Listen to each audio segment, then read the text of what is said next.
إن الحمد لله نحمده ونستعينه ونستغفره ونعوذ بالله من شرور أنفسنا ومن سيئات أعمالنا من يهده الله فلا مضل له ومن يضلل فلا هادي له وأشهد أن لا إله إلا الله وحده لا شريك له وأشهد أن محمدًا عبده ورسوله أما بعد فإن خير الحديث كتاب الله وخير الهدي هدي محمد صلى الله عليه وسلم وشر الأمور محدثاتها وكل محدثة بدعة وكل بدعة ضلالة وكل ضلالة في النار. قال الله تبارك وتعالى ولقد يسرنا القرآن للذكر فهل من مدكر. میرے محترم ماں اور بہنوں، پچھلے درس میں قرآن کریم کے فہم سے متعلق بعض اصول ہم نے دیکھے تھے کہ جہاں یہ ضروری ہے کہ قرآن کریم کو سمجھ کر پڑھا جائے تاکہ ایک انسان کو بصیرت کے ساتھ اپنے دین پر چلنے کی توفیق ملے، وہیں یہ بھی ضروری ہے کہ ایک انسان قرآن کریم کے سمجھنے کے لیے صحیح اصولوں کی پابندی کرے۔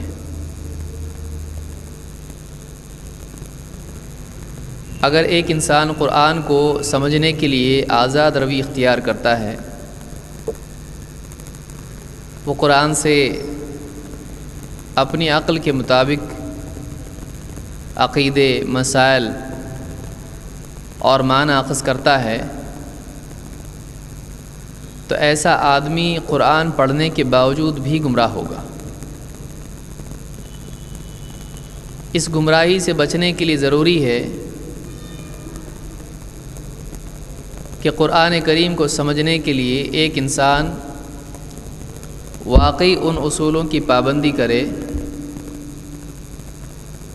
جو اس کے لیے اللہ اور اس کے رسول صلی اللہ علیہ وسلم نے اور سلف نے بتائے ہیں۔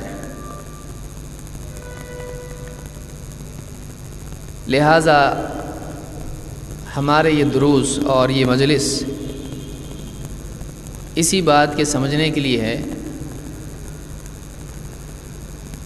کہ وہ کیا اصول ہیں، وہ کیا قواعد ہیں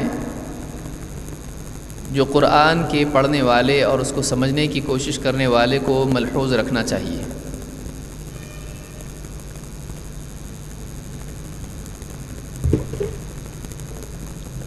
آئیے دیکھتے ہیں پچھلے درس میں جو باتیں ختم ہوئی تھیں اس سے آگے اور کیا باتیں قرآن فہمی سے متعلق بطور اصول ہم کو ملتی ہیں۔ پچھلے درس میں ہم نے دیکھا تھا کہ اللہ کے نبی صلی اللہ علیہ وسلم کی احادیث قرآن کو واضح کرتی ہیں۔ خود قرآن کی آیات سے قرآن کی ایک بات دوسری مرتبہ دوسری جگہ جب آتی ہے تو اس کی وضاحت اس سے ہو جاتی ہے۔ پھر اس کے بعد اللہ کے نبی صلی اللہ علیہ وسلم کی احادیث ہیں، اس سے بھی قرآن کی وضاحت ہوتی ہے۔ اللہ کے نبی صلی اللہ علیہ وسلم کا قول اور آپ کا عمل قرآن کی تعلیم کی مزید وضاحت کرتا ہے۔ اور یہ بھی اصول ہم نے دیکھا تھا اور یہ بھی بات جو یاد رکھنے کی ہم نے دیکھی کہ اللہ کے نبی صلی اللہ علیہ وسلم کی بات، آپ کا عمل قرآن کے خلاف نہیں ہے۔ اس میں دونوں چیزوں میں فرق ہم کو یاد رکھنا چاہیے کہ قرآن کی بات اگر کوئی آئی ہے تو اللہ کے نبی صلی اللہ علیہ وسلم اس میں تخصیص بیان کرتے ہیں، وہ اس کے خلاف نہیں ہوتی ہے۔ مثال کے طور پر اللہ تعالیٰ نے قرآن کریم میں فرمایا اِنَّا كُلَّ شَيْءٍ خَلَقْنَاهُ بِقَدَرٍ، یا اسی طرح سے دوسری جگہ فرمایا کہ وَجَعَلْنَا مِنَ الْمَاءِ كُلَّ شَيْءٍ حَيٍّ، کہ ہم نے ہر چیز کو جس کو بھی ہم نے پیدا کیا ہے زندہ، اس کو ہم نے پانی سے پیدا کیا ہے۔ اب اس آیت سے بات سامنے آتی ہے کہ ہر زندہ چیز بنی ہوئی، پیدا کی ہوئی، پانی سے پیدا کی ہوئی ہے۔ لیکن قرآن کی دوسری آیت سے معلوم ہوتا ہے کہ اللہ تعالیٰ نے زندہ چیزوں میں سے جنات کو بھی بنایا ہے، جنہیں پانی سے نہیں بنایا گیا بلکہ جنہیں آگ سے بنایا گیا۔ ابلیس کے قصے میں آپ نے خود سنا، اس نے خود کہا تھا کہ خلقتنی من نار، مجھ کو تو نے آگ سے پیدا کیا۔ تو اس آیت میں ایک عمومی قاعدہ بیان کیا گیا ہے، لیکن اس میں ایک اور استثناء ہے جو حدیث سے ہم کو معلوم ہوتا ہے کہ شیاطین کو آگ سے پیدا کیا گیا ہے، ان جنات کو آگ سے پیدا کیا گیا ہے۔ اب اس کو ہم یہ نہیں کہیں گے کہ یہ بات اس سے ٹکرا رہی ہے،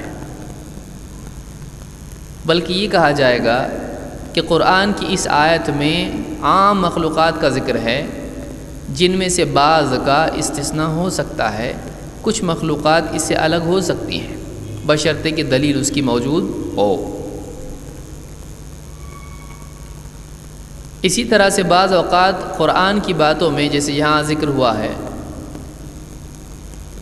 کہ ہر چیز کو اللہ نے پانی سے پیدا کیا، پھر قرآن ہی میں ہے کہ اللہ تعالیٰ نے جنات کو آگ سے پیدا کیا۔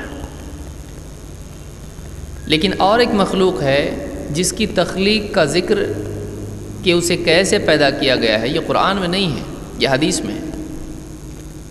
سوال یہ ہے کہ فرشتوں کو کس چیز سے پیدا کیا گیا ہے؟ قرآن میں اللہ تعالیٰ نے نہیں بیان کیا کہ فرشتوں کو اللہ تعالیٰ نے مٹی سے پیدا کیا یا آگ سے پیدا کیا یا نور سے پیدا کیا۔ قرآن میں فرشتوں کا ذکر ہے، لیکن ان کی تخلیق کا مادہ نہیں ہے۔ اللہ کے نبی صلی اللہ علیہ وسلم کی حدیث جس کو امام مسلم نے روایت کیا ہے، آپ نے بیان کیا کہ فرشتوں کو اللہ تعالیٰ نے نور سے پیدا کیا ہے۔ تو دیکھیے، ایک طرف قرآن کی آیت ہے کہ ہر چیز کو، زندہ چیز کو ہم نے پانی سے پیدا کیا، یہ عمومی طور پر ہے۔ لیکن اگر اس میں کوئی استثناء ہو، جس کو ایکسیپشن آپ کہتے ہیں، کہ اس عام قاعدے سے نکلی ہوئی کچھ چیزیں ہوں، تو خود اس کو ہم کو قرآن میں یا حدیث میں وہ چیز ہم کو مل جاتی ہے، جیسے جنات کا ذکر یا فرشتوں کا ذکر ہے۔ لہٰذا ایک آدمی اگر ایک آیت لے لے اور اس کا کچھ بھی مطلب یا وہ مطلب لے لے جو اس میں ہیں، لیکن دوسرے نصوص سے اس کو ملا کر نہ دیکھے، قرآن کی دوسری باتوں سے اس کو جوڑ کے نہ دیکھے، اللہ کے نبی صلی اللہ علیہ وسلم کی حدیثوں سے اس کو جوڑ کے نہ دیکھے، تو بہت ممکن ہے وہ ایک بات کو دوسری بات سے ٹکرانے والا سمجھے گا یا اپنے طور پر کچھ مطلب لے لے گا، وہ آدھا مطلب لے گا، پوری بات اس کی سمجھ میں نہیں آئے گی۔ اس لیے یہ قاعدہ یاد رکھنا چاہیے کہ قرآن اور سنت میں تضاد نہیں ہے، جیسے قرآن کی ایک بات دوسری بات کے خلاف نہیں ہوتی ہے، اس کو مزید واضح کرنے والی ہوتی ہے، اسی طرح سے اللہ کے نبی صلی اللہ علیہ وسلم کی حدیث قرآن کے خلاف نہیں ہوتی ہے، بلکہ قرآن کی بعض باتوں میں وہ تخصیص بیان کرتی ہے۔ جیسے مثال ہم نے حیض کے سلسلے میں دیکھی تھی، اور اسی طرح سے دوسری مثالیں ہیں کہ ایک آدمی اگر صرف قرآن کی آیت لے لے تو بہت ممکن ہے کہ وہ غلط مطلب سمجھ لے۔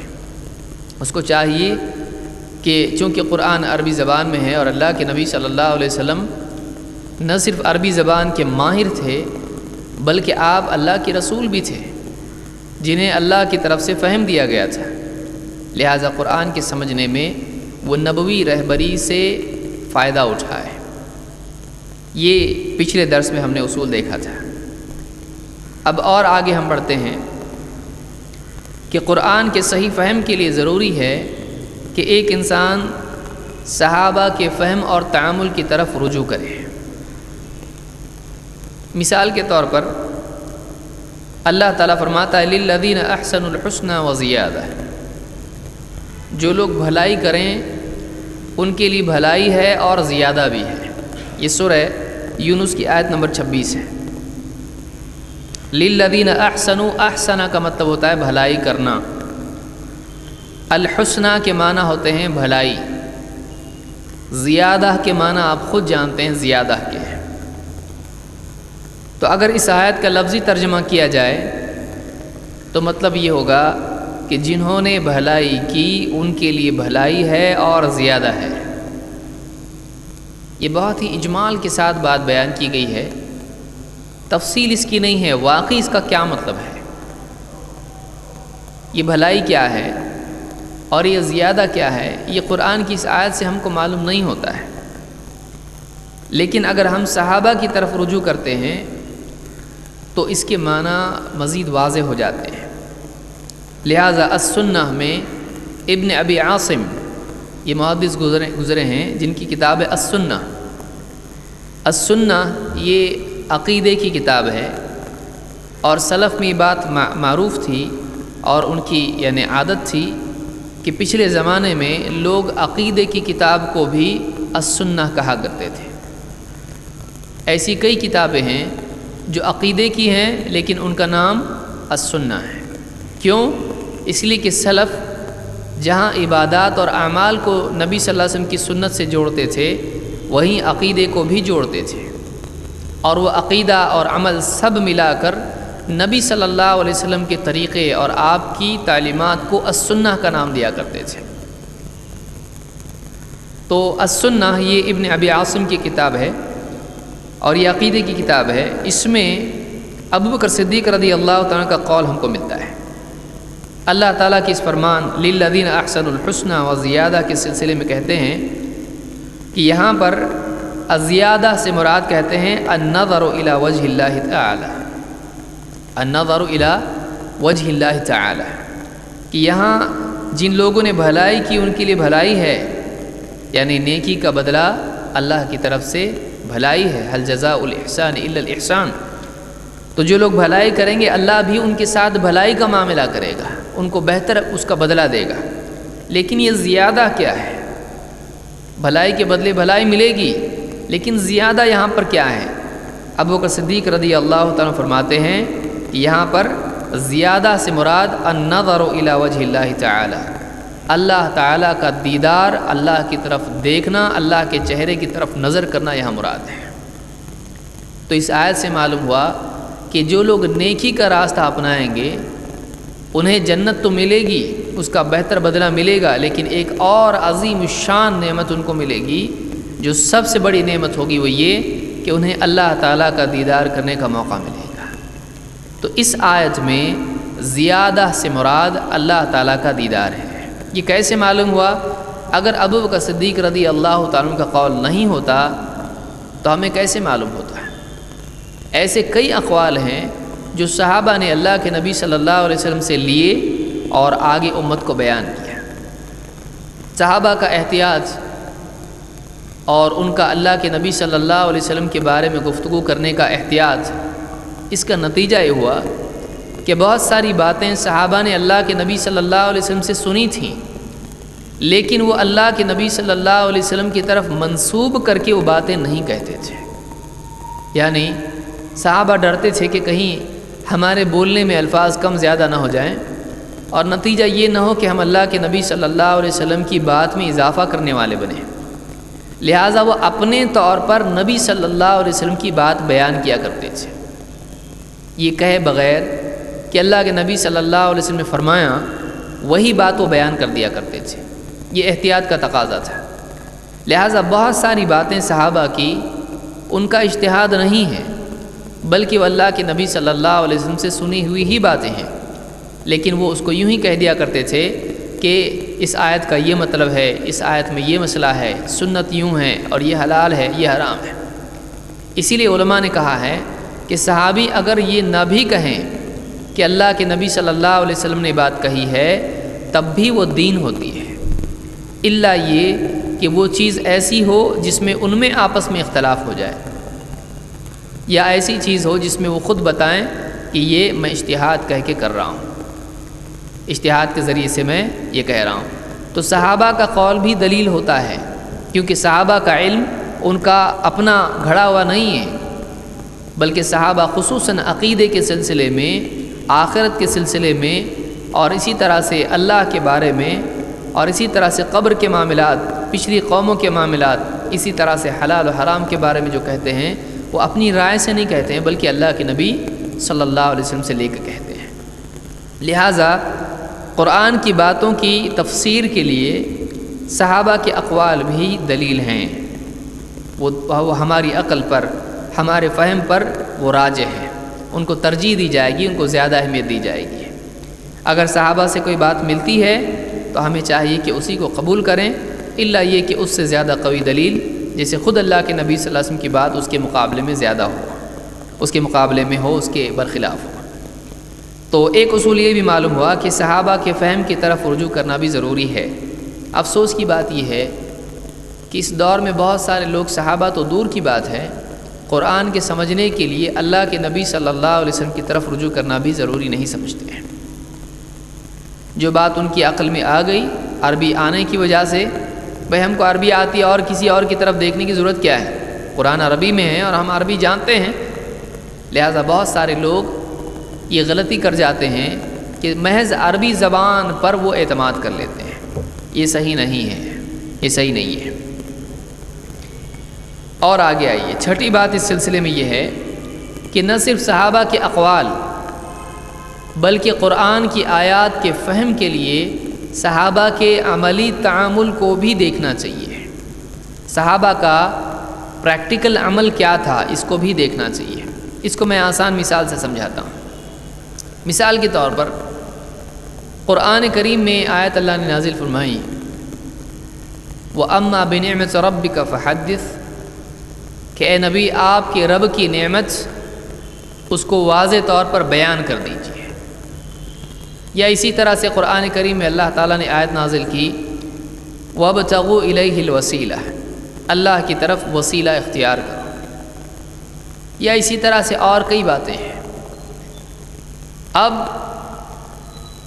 اللہ کے نبی صلی اللہ علیہ وسلم کا وسیلہ اختیار کرو، یہ حکم اللہ تعالیٰ نے آج سے 1400 سال پہلے ہی نازل کر دیا ہے۔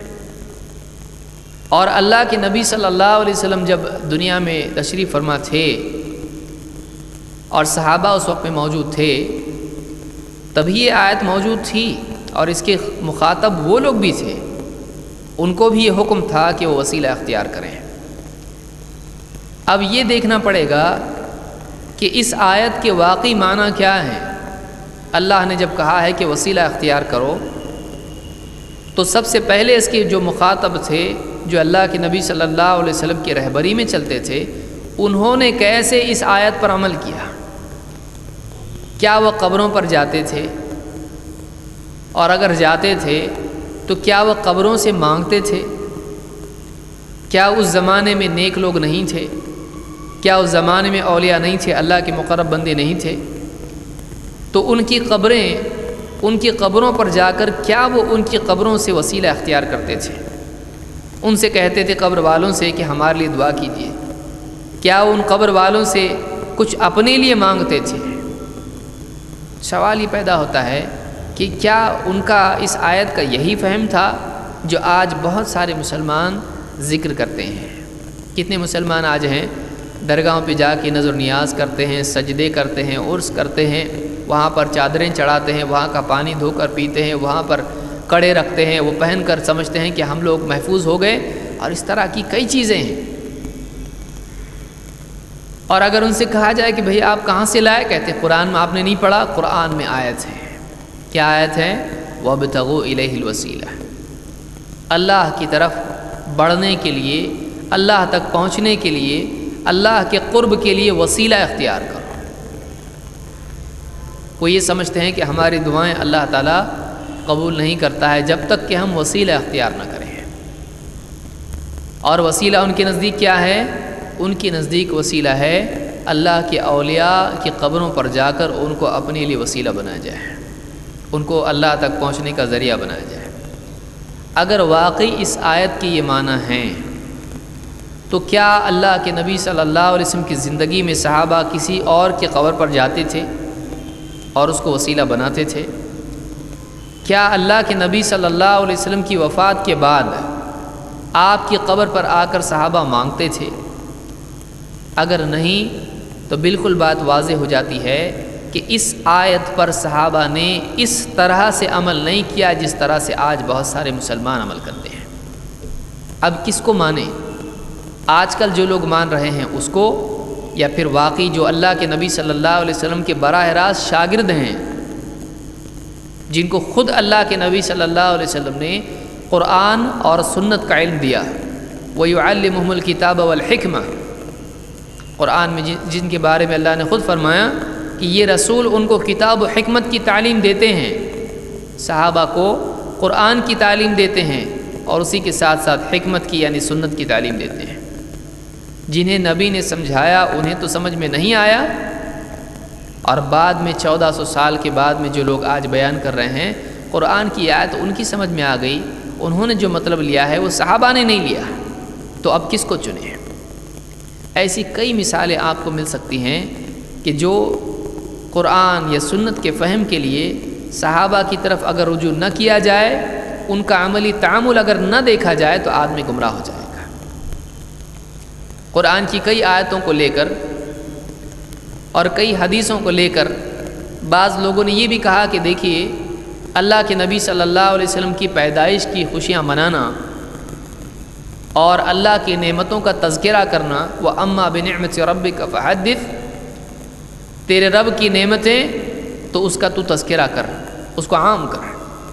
کہتے ہیں دیکھیے یہ جو آیت ہے، اس آیت میں ہمیں اللہ کی نعمت کا تذکرہ کرنے کے لیے کہا گیا ہے، لہٰذا اس آیت سے معلوم ہوتا ہے کہ اللہ کے نبی صلی اللہ علیہ وسلم کی پیدائش کے دن کو منانا، اس دن میں آپ کا ذکر خیر کرنا اور آپ کے نام سے نعرے وغیرہ جو بھی چیزیں ہیں، اس دن کو منانا وغیرہ اس آیت سے اور دوسری بہت ساری آیتوں سے ثابت ہوتا ہے۔ اگر واقعی قرآن سے ثابت ہوتا ہے کہ اللہ کے نبی صلی اللہ علیہ وسلم کی پیدائش کا دن 12 ربیع الاول یا 9 ربیع الاول منایا جائے، عید میلاد النبی نام کی کوئی چیز اگر نکلتی ہے قرآن کی بعض آیتوں سے دلیل لیتے ہوئے، تو آپ بتائیے کہ کیا قرآن صرف ہم کو سمجھ میں آتا ہے؟ کیا اللہ کے نبی صلی اللہ علیہ وسلم کو قرآن سمجھ میں نہیں آیا؟ کیا صحابہ کی سمجھ میں قرآن نہیں آیا؟ اگر واقعی ان آیات کا یہ مطلب ہے کہ ان سے یہ ثابت ہوتا ہے کہ اللہ کے نبی صلی اللہ علیہ وسلم کی پیدائش کی، آپ کی پیدائش دن کی خوشیاں منانا، اگر اس سے یہی نکلتا ہے تو پھر کیا وجہ ہے کہ اللہ کے نبی صلی اللہ علیہ وسلم نے خود اور صحابہ نے آپ کے بعد، جس میں خلفائے راشدین کا دور تقریباً 30 سال کا ہے، انہوں نے کبھی اللہ کے نبی صلی اللہ علیہ وسلم کی پیدائش کا دن نہیں منایا؟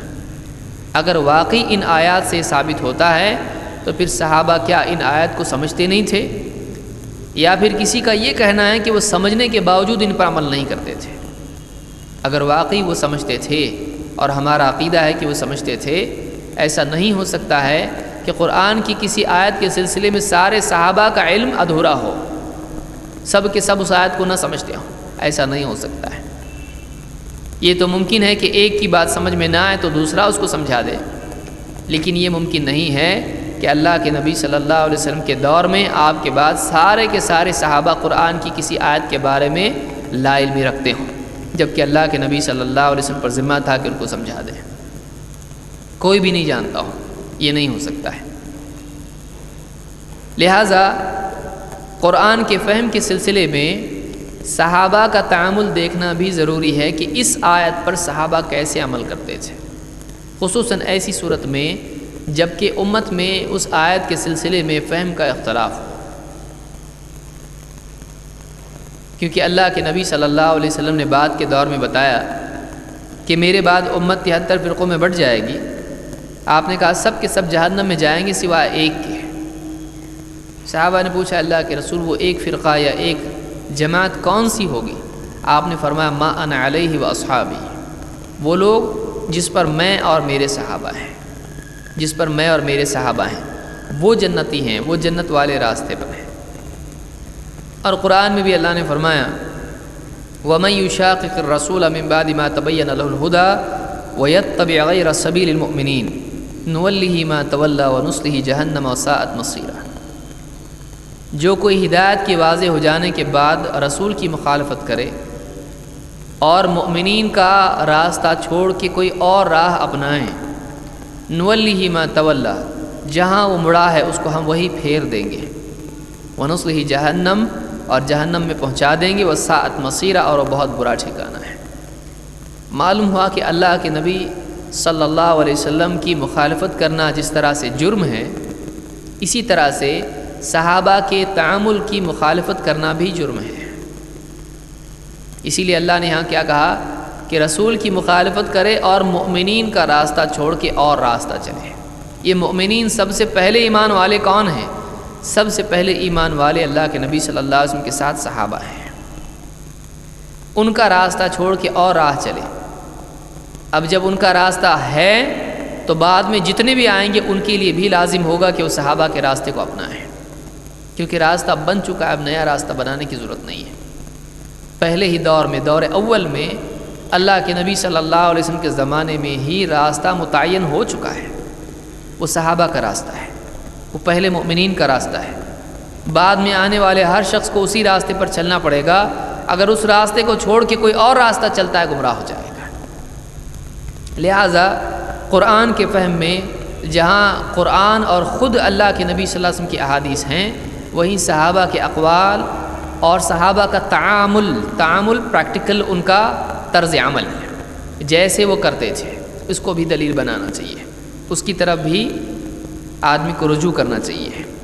مثال کے طور پر اللہ تعالیٰ فرماتا ہے الذین یقیمون الصلاۃ ویؤتون الزکاۃ، وہ لوگ جو نماز قائم کرتے ہیں اور زکوٰۃ ادا کرتے ہیں۔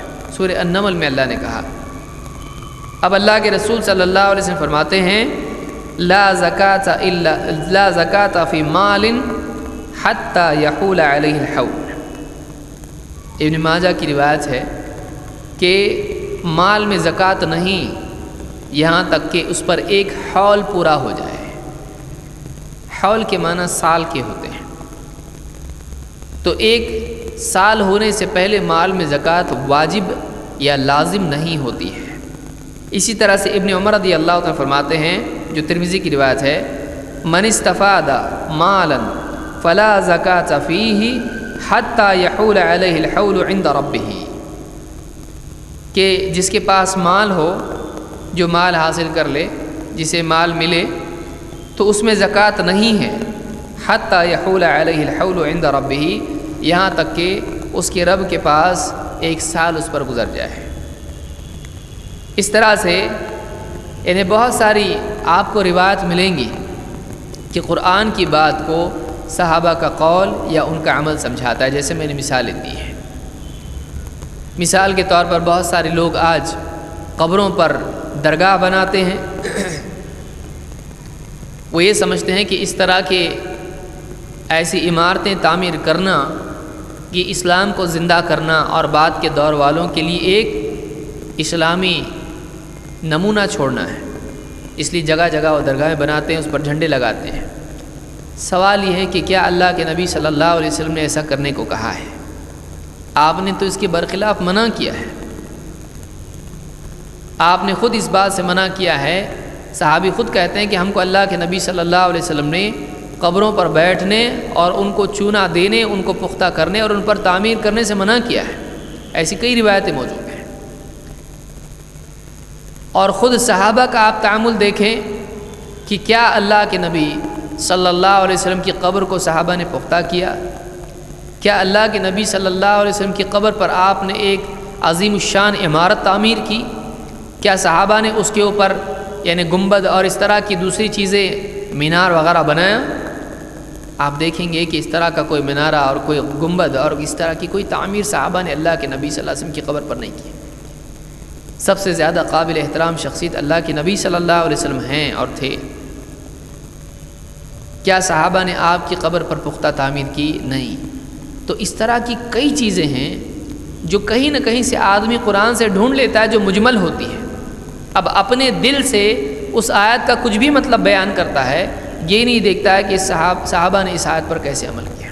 اگر واقعی اس کا یہ مطلب ہے تو سب سے پہلے صحابہ اس کو سمجھتے ہیں۔ اس کی عملی تطبیق کے لیے صحابہ کی طرف رجوع کرنا ضروری ہے۔ ایسی کئی مثالیں آپ دے سکتے ہیں۔ اور آگے آئیے، قرآن سمجھ کر پڑھنے میں قرآن کے طالب علم کے لیے ضروری ہے کہ قرآن کی آیات کے سلسلے میں وہ ناسخ منسوخ کا بھی علم رکھے، اس کو یہ بات معلوم ہو کہ قرآن کی آیات میں نسخ ہے۔ کیا مطلب ہے؟ کچھ آیتیں ہیں جو پہلے آئی، ایک وقت تک اس پر عمل رہا، پھر اللہ تعالیٰ نے یا تو عمل بڑھا دیا یا پھر اللہ تعالیٰ نے کسی معاملے میں شدت کو ختم یا کم کر دیا۔ پہلے ایک مشکل عمل آیا، پھر صحابہ کے لیے بعد میں سہولت آ گئی، یا پہلے آسانی تھی، عمل نہیں تھا، پابندی نہیں تھی، بعد میں پابندی آ گئی۔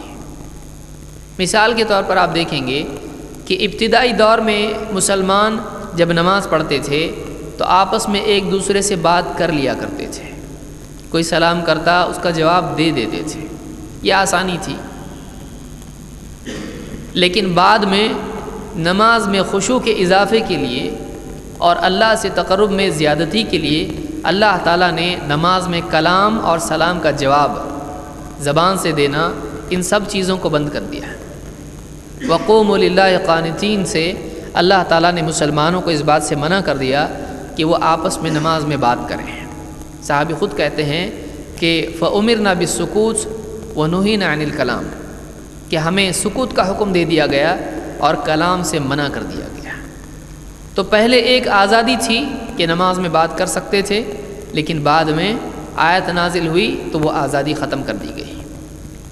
پہلے آزادی تھی کہ شراب پئیں، خمر پئیں، لیکن دھیرے دھیرے رفتہ رفتہ ایک کے بعد ایک احکام نازل ہوتے چلے گئے اور شراب کی گنجائش ختم کر دی گئی۔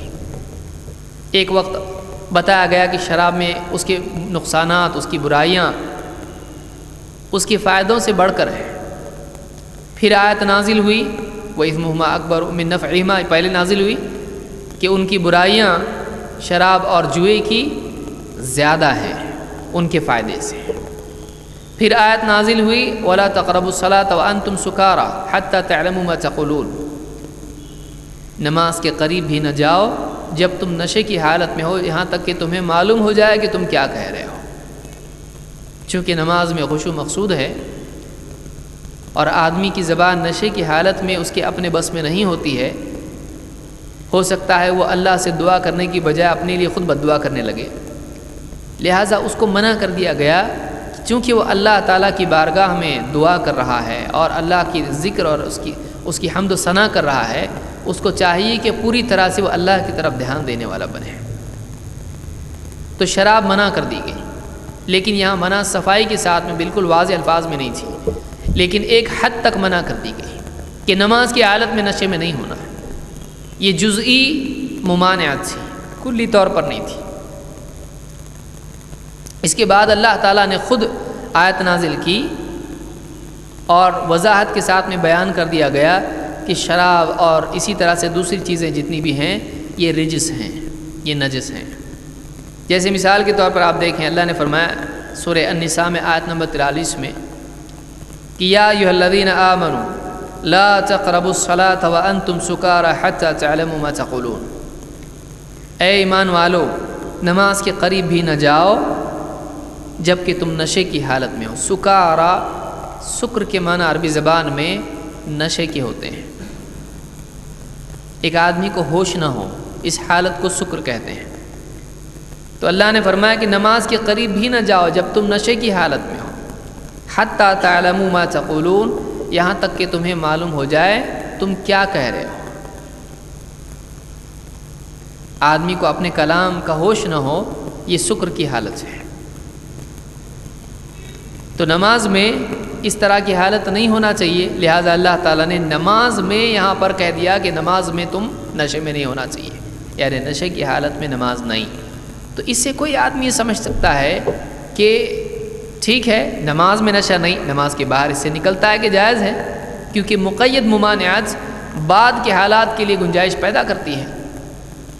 جیسے کوئی آدمی کہے کہ مسجد میں ایسا نہیں کرنا، تو وہ آدمی یہ سمجھے گا کہ مسجد سے باہر کر سکتے ہیں، لیکن دوسری آیت بتاتی ہے کہ علی الاطلاق یہ حرام ہے۔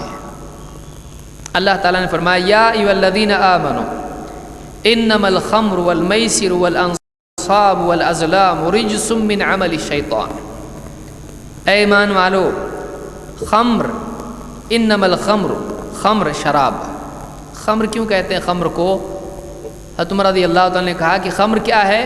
ما خامر العقل، خمر پردے کو کہتے ہیں، اسی لیے خمرہ عورت کے دوپٹے کو کہتے ہیں۔ وَلْيَضْرِبْنَ بِخُمُرِهِنَّ، اللہ تعالیٰ نے قرآن میں کہا ہے۔ تو خمرہ کے معنی دوپٹے کے ہوتے ہیں جس سے عورت اپنے سر اور اپنے چہرے کو ڈھانپتی ہے۔ تو یہاں پر شراب جو ہے اس کو خمر کیوں کہا جاتا ہے؟ اس لیے کہ شراب آدمی کی عقل پر پردہ ڈال دیتی ہے، اسی لیے اس کو خمر کہا جاتا ہے۔ یا ایھا الذین آمنوا انما الخمر والمیسر، میسر جوا، والانصاب وہ پتھر جو بتوں کے اوپر نصب کیے جائیں یا اسی قبروں کے اوپر نصب کیے جائیں یا اس طرح سے کوئی پتھر رکھے جائیں تعظیم کے طور پر، والازلام اور تیر جو یعنی نکالے جاتے ہیں جو ناپاک ہوتے، اللہ نے کیا فرمایا؟ والانصاب والازلام رجس من عمل الشیطان، یہ رجس ہیں، شیطان کا عمل ہے۔ دو باتیں یہاں پر کہی گئی کہ خمر، میسر اور انصاب اور ازلام، جو تیر نکالے جاتے تھے اس زمانے میں، جیسے ہمارا چٹھی ڈالی جاتی ہے تو وہاں پر تیر نکالے جاتے تھے، فال نکالی جاتی تھی اور بہت سارے کام اس طرح کے کیے جاتے تھے، لیکن وہ شرکی عمل تھا، بتوں کے لیے وہ تھے۔ رجس من عمل الشیطان، یہ رجس ہیں، یہ نجس ہیں اور شیطان کا عمل ہے، شیطان کا عمل ہے۔ فاجتنبوہ، تم اس سب سے بچو، لعلکم تفلحون، تاکہ تم کامیاب ہو جاؤ۔ دیکھیے یہاں پر اللہ تعالیٰ نے دو باتیں کہیں، بلکہ تین باتیں یہاں پر کہی ہیں۔ ایک وہ رجس ہے، ظاہر بات ہے کہ جو نجس ہے، رجس ہے، اس سے بچنا پڑے گا، ہر قسم کی نجاست سے بچنا چاہیے، چاہے وہ مادی نجاست ہو یا اخلاقی نجاست ہو۔ اور دوسری بات کہی کہ شیطان کا عمل ہے، ظاہر بات ہے جو شیطان کا عمل ہے اس سے بچنا لازم ہے، اس لیے کہ شیطان کی اتباع اور اس کی موافقت جائز نہیں ہے۔ اور تین صراحت کے ساتھ میں واضح الفاظ میں اللہ نے کہا فاجتنبوہ لعلکم تفلحون، اس سے تم بچو تاکہ تم کامیاب ہو جاؤ۔ تو فاجتنبوہ سے معلوم ہو گیا کہ یہ کلیتاً حرام ہے، واضح طور پر حرام ہے۔ اور اللہ نے فرمایا انما یرید الشیطان ان یوقع بینکم العداوۃ والبغضاء فی الخمر والمیسر، شیطان تو چاہتا ہی ہے کہ خمر اور میسر، شراب اور جوئے کے ذریعے سے تم میں آپس میں دشمنی اور نفرت ڈال دے، بغض ڈال دے آپس میں۔ تو یہ یہاں یہ بھی معلوم ہوا کہ جو وسائل شر ہوں وہ بھی شر کے حکم میں آتے ہیں، اس کو یاد رکھیے۔ اللہ نے کیا فرمایا کہ شیطان تو چاہتا ہی ہے کہ تم میں آپس میں خمر اور میسر، جوئے کے ذریعے سے، شراب کے ذریعے سے تم میں آپس میں دشمنی اور آپس میں دل میں کینہ، کپٹ اور بغض، عداوت ڈال دے۔ وَيَصُدَّكُمْ عَنْ ذِكْرِ اللَّهِ وَعَنِ الصَّلَاةِ، اور اللہ کی یاد سے اور نماز سے تم کو روکے رہے، شیطان ہی چاہتا ہے۔ فَهَلْ أَنْتُمْ مُنْتَهُونَ، تو کیا اب تم رکو گے؟ اب رکو گے؟ یہ سورہ المائدہ کی آیت نمبر 90 اور 91 ہے۔ اس میں اللہ تعالیٰ نے دو چیزیں یہاں کہی، ایک تو کہا فاجتنبوہ، بچو اس سے، اور آخر میں اللہ نے کہا سوال کے طور پر اور یہ تنبیہ کے طور پر ہے، اب رکو گے؟ تو یہاں پر مطلوب یہ ہے کہ رکو، کیونکہ پہلے ہی کہا جا چکا ہے فاجتنبوہ۔ تو اس آیت میں اللہ تعالیٰ نے خود یہ کہا ہے کہ شراب انسان کو اللہ کی یاد سے، نماز سے روکتی ہے، شراب انسان کو آپس میں دو مسلمانوں کو لڑاتی ہے، اور شراب شیطان کا عمل ہے، شراب رجس ہے، جیسے جوا رجس ہے۔ دیکھیے یہاں پر رجس جو کہا جا رہا ہے، بعض لوگ کہتے ہیں خمر جو ہے یہ مادی طور پر بھی نجاست ہے، یہاں اللہ تعالیٰ نے جوئے کو بھی نجس کہا اور بتوں کو بھی نجس کہا، پتھروں کو، اور اسی طرح سے تیر جو نکالے جاتے ہیں جوئے کے طور پر یا بتوں کے لیے، ان کو بھی نجس کہا۔ یہ عقیدے کی نجاست ہے، اخلاقی نجاست ہے، تو اللہ نے ان سب کو نجس کہا ہے۔ تو اسے یہ نہیں کہ کوئی آدمی بت کو چھو لے تو وہ نجس ہو جاتا ہے، یہ مطلب نہیں ہے، بلکہ یہاں پر معنوی اعتبار سے، عقیدے کے اعتبار سے، اخلاق کے اعتبار سے نجاست بیان کی جا رہی ہے۔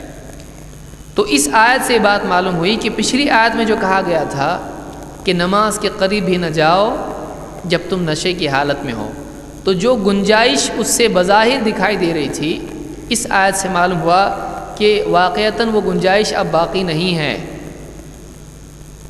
نماز میں نشے میں ہونا جیسے حرام ہے، نماز کے بعد بھی نشہ حرام ہے، کیونکہ اللہ نے بتایا کہ شیطان کا عمل ہے، آپس میں دشمنی ڈالتا ہے، اور نماز کے باہر پینا آدمی کو نماز سے روکتا ہے۔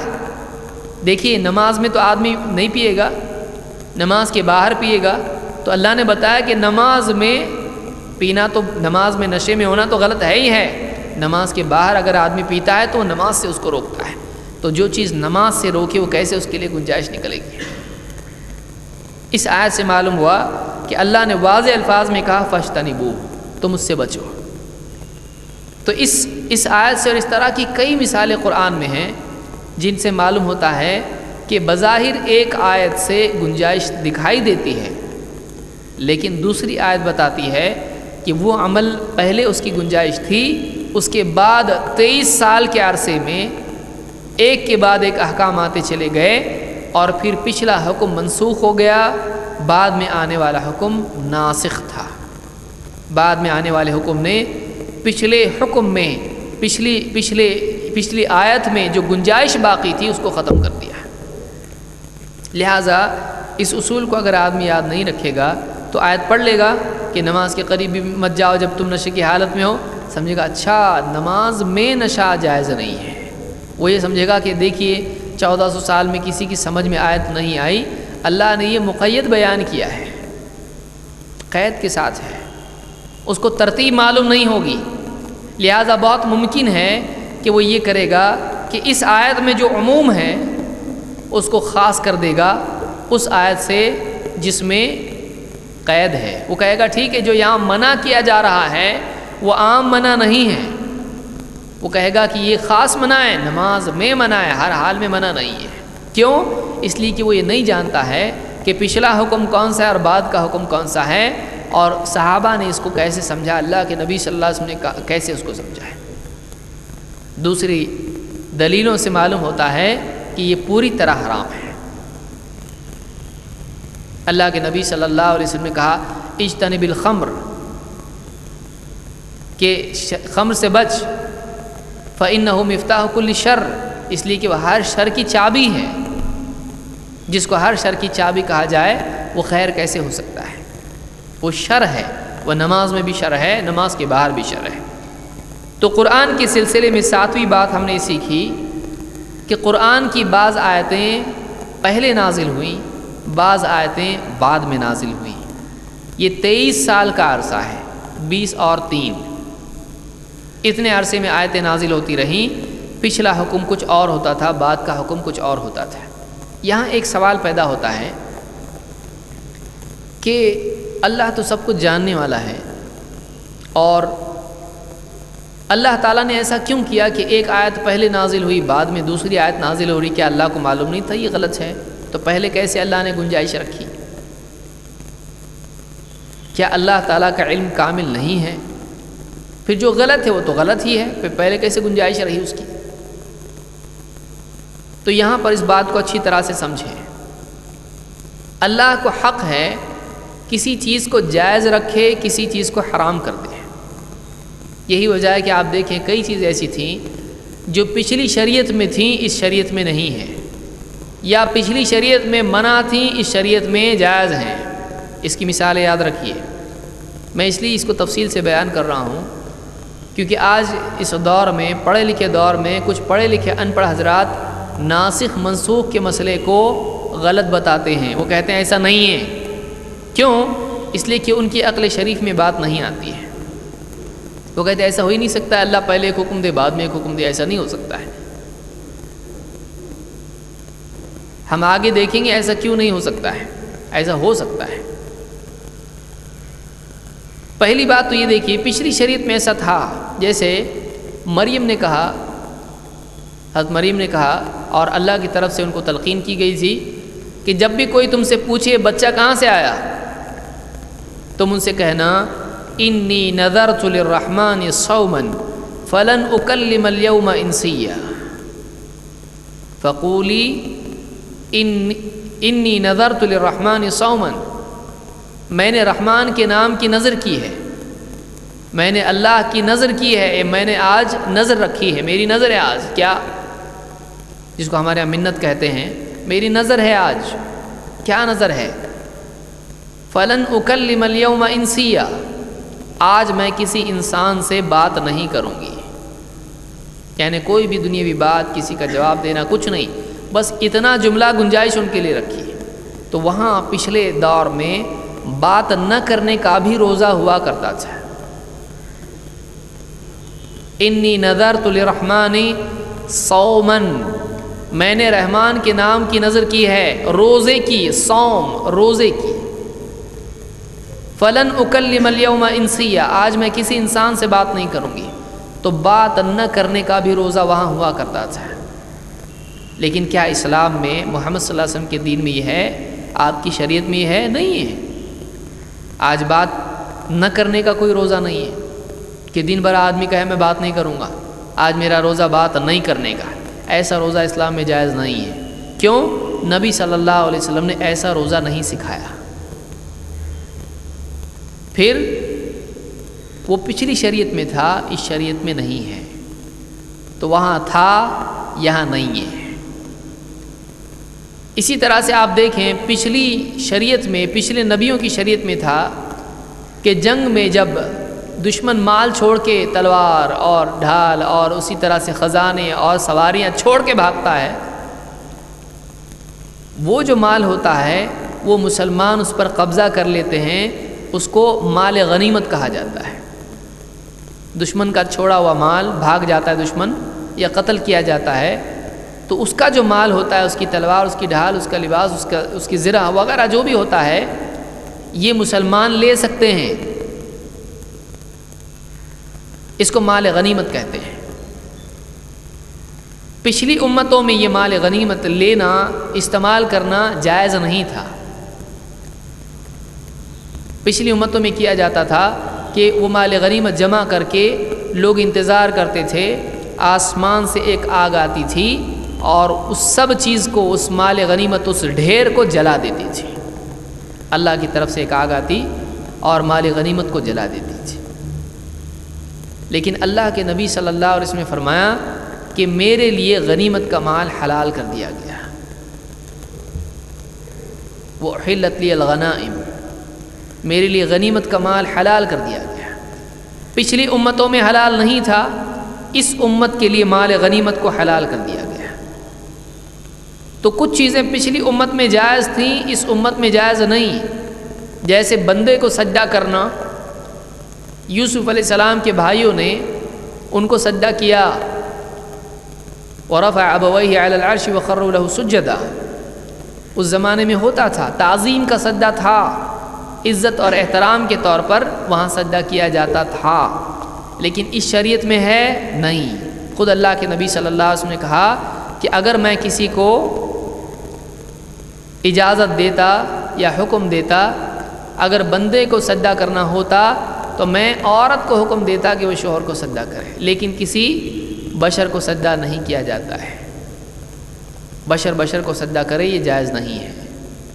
تو اس معاملے سے بات واضح ہوتی ہے، کچھ چیزیں پچھلی شریعت میں جائز تھیں، اس شریعت میں حرام ہیں، کچھ چیزیں پچھلی شریعت میں حرام تھیں، اس شریعت میں جائز ہیں۔ اللہ کو حق ہے جس چیز کو چاہے جائز کرے، جس چیز کو چاہے حرام کرے۔ کیوں؟ وہ مالک ہے، مالک کو اختیار ہے، بادشاہ ہے، اس کو اختیار ہے، کسی بھی چیز کی اجازت دے دے، کسی بھی چیز سے منع کر دے، اس کو اختیار ہے۔ تو نسخ جو ہے اللہ تعالیٰ کی طرف سے ایک امتحان ہوتا ہے،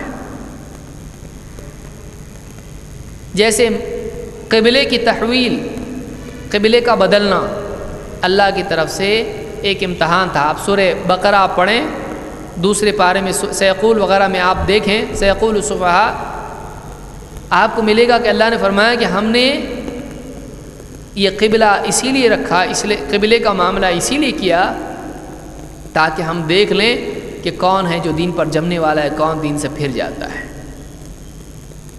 تاکہ لوگوں کے سامنے واضح ہو جائے واقعی نبی کو نبی کون مانتا ہے اور کون نہیں مانتا ہے. نسخ کا مسئلہ کبھی امتحان کے لیے ہوتا ہے، کبھی اللہ تعالیٰ کے اقتدار کی وجہ سے ہوتا ہے، اللہ جو چاہتا ہے کرتا ہے، کبھی بندے کی تربیت کے لیے ہوتا ہے. تربیت ایک مرحلے میں استطاعت نہیں ہے، دھیرے دھیرے دھیرے سختی لائی جاتی ہے، اچانک سختی نہیں لائی جاتی ہے، اچانک سختی نہیں لائی جاتی ہے. کیوں؟ بندوں میں طاقت نہیں ہے. شراب عربوں میں ایک دم پانی کی طرح پی جاتی تھی، وہ شراب کے بڑے چاہنے والے تھے. اللہ تعالیٰ نے اچانک اس کو حرام نہیں کیا، اللہ کی مصلحت، سٹیپ بائی سٹیپ اللہ تعالیٰ نے شراب چھڑائی. اس سے یہ حکمت معلوم ہوتی ہے کہ اللہ تعالیٰ نے ایک دم اس چیز کو روکنے کی بجائے، منع کرنے کی بجائے، ان لوگوں کو اس چیز سے دھیرے دھیرے دور کیا، اس لیے کہ ان کے لیے بہت مشکل تھا. اللہ جو چاہے کرے. اور نسخ کا معاملہ سمجھنے میں مشکل نہیں آتی ہے. دنیا میں بھی ایک چیز چھڑانے میں بعض اوقات ایک دم سے چھڑانے کی بجائے سٹیپ بائی سٹیپ معاملہ ہوتا ہے. یا اسی طرح سے دوائی کے سلسلے میں آپ دیکھیں، ایک ڈاکٹر کے پاس آپ گئے، اس نے کہا لیجیے دوائی، یہ 10 دن تک کھائیے، پھر آئیے. پھر وہ گیا، پھر دوسری دوائی دی، بدل کے دوسری دے دی، یہ اب یہ مت کھانا، اب یہ دوسری دوائی کھانا. کیوں ڈاکٹر صاحب؟ پچھلی دوائی غلط تھی؟ کہ نہیں، پچھلی دوائی صحیح تھی، پھر یہ بدل رہے کیوں آپ؟ وہی دو نا. کہ نہیں، آپ کا کورس چل رہا ہے، آپ کا علاج سٹیپ بائی سٹیپ ہوگا. اس سٹیج میں آپ کے لیے وہ دوا مناسب تھی، اب اس سے آگے کی دوا آپ کو دی جا رہی ہے. تو کہا پہلے کیوں نہیں دے دیے؟ نہیں. ایک ساتھ کیوں نہیں دی؟ نہیں، یہ دوا پہلے نہیں دے سکتے تھے، آپ کے لیے اس دور میں یہ دوا مناسب نہیں تھی، وہی دوا مناسب تھی. ایک ساتھ کیوں نہیں دیا؟ ایک ساتھ نہیں دے سکتے تھے.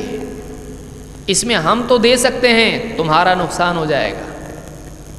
تم وہ دوا ایک ساتھ دونوں دوائیں کھا لو گے، تمہارا جسم برداشت نہیں کر پائے گا. تمہارا پرابلم ہے، ہمارا نہیں.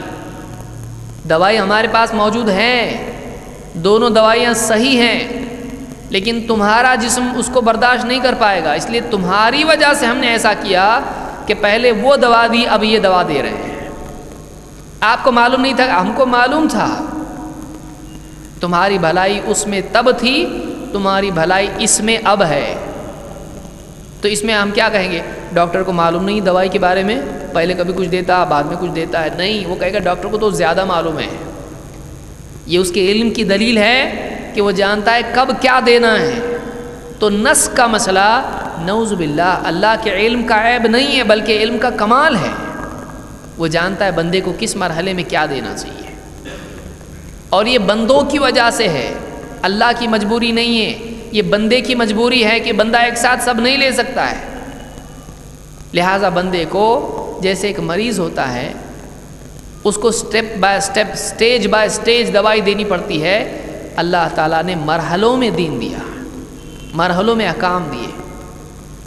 لہٰذا نسخ کے مسئلے کو آپ آسانی سے سمجھ سکتے ہیں اگر بیمار کے معاملے کو آپ سمجھ لیں، کیونکہ ہم بیمار ہیں، سماج بیمار ہے، اس کا علاج اللہ تعالیٰ سٹیپ بائی سٹیپ کرتا ہے. اور یہ تربیت ہے اللہ کی طرف سے کہ آدمی کو کوئی بھی کام کرنا چاہیے، اصلاح کا معاملہ ہو یا کچھ بھی ہو، دھم سے کبھی اصلاح نہیں ہوتی ہے، بلکہ اصلاح کیسے ہوتی ہے؟ جیسے سیڑھیاں انسان چڑھتا ہے، سٹیپ بائی سٹیپ کام ہوتا ہے. قرآن بھی اللہ نے نازل کیا، کیسے کیا؟ وَرَتَّلْنَاهُ تَرْتِيلًا، تھوڑا تھوڑا کر کے اللہ نے قرآن نازل کیا ہے. تو دین کا معاملہ ایسا ہے. تو نسخ کا مسئلہ سمجھ لیجئے کہ قرآن میں اور حدیث میں بھی نسخ ہوا ہے. جیسے اللہ کے نبی صلی اللہ علیہ وسلم نے فرمایا، كُنْتُ نَهَيْتُكُمْ عن زیارت القبور فزوروها فإنها تذکرکم الآخرہ وتزاہدکم فی الدنیا۔ میں تمہیں قبروں کی زیارت سے، قبرستان جانے سے منع کیا کرتا تھا۔ کنت نہیتکم، میں تمہیں منع کرتا تھا، قبروں پر جانے سے منع کرتا تھا۔ قبروں سے مراد قبرستان ہے، اور یہ نہیں کہ ایک آدمی درگاہ پہ جائے اور وہاں سے مانگنا شروع کر دے۔ میں تمہیں قبرستان جانے سے منع کرتا تھا۔ کنت نہیتکم عن زیارت القبور فزوروها، اب جاؤ، اب زیارت کرو قبروں کی۔ کیوں؟ مانگنے کے لیے ان سے نہیں۔ فإنها تذکرکم الآخرہ، اس لیے کہ قبریں تم کو آخرت یاد دلاتی ہیں، وتزاہدکم فی الدنیا، اور دنیا سے تمہارے دل کو دور کرتی ہیں۔ دنیا کی زیب و زینت جو آنکھوں کو آدمی کے ایسا کر دیتی ہیں کہ وہ دیکھ نہیں پاتا ہے حقیقت کو۔ جب قبرستان جاتا ہے اور اپنے سے پہلے جانے والوں کی یاد اس کو آتی ہے اور سوچتا ہے کہ ایک دن مجھ کو بھی آنا ہے، تو دنیا سے دل کھٹا ہو جاتا ہے اور آخرت کی فکر پیدا ہوتی ہے، اپنی اصلاح کا احساس پیدا ہوتا ہے، توبہ کا احساس پیدا ہوتا ہے، توبہ کی طلب دل میں آتی ہے، اور ایمان و عمل کی رغبت پیدا ہوتی ہے۔ وہ اس گھر کے مقابلے میں اس گھر کو یاد کرنے والا بن جاتا ہے۔ تو قبروں کی زیارت شروع میں منع تھی، بعد میں آپ نے کیا فرمایا؟ اب جاؤ۔ تو معلوم ہے پہلے ایک چیز منع تھی، بعد میں اس کو جائز بلکہ مستحب قرار دیا گیا، اس لیے کہ اس میں مقصود خیر ہے۔ تو اس طرح سے کئی باتیں دین میں ہیں کہ ایک چیز پہلے جائز نہیں تھی اور اس کے بعد میں جائز ہو گئی، اور اسی طرح سے بالعکس۔ اور آگے آئیے، قرآن کے سمجھنے کے لیے یہ بھی ضروری ہے کہ ایک آدمی واقعی طور پر قرآن کی آیات کے پس منظر کو جانے۔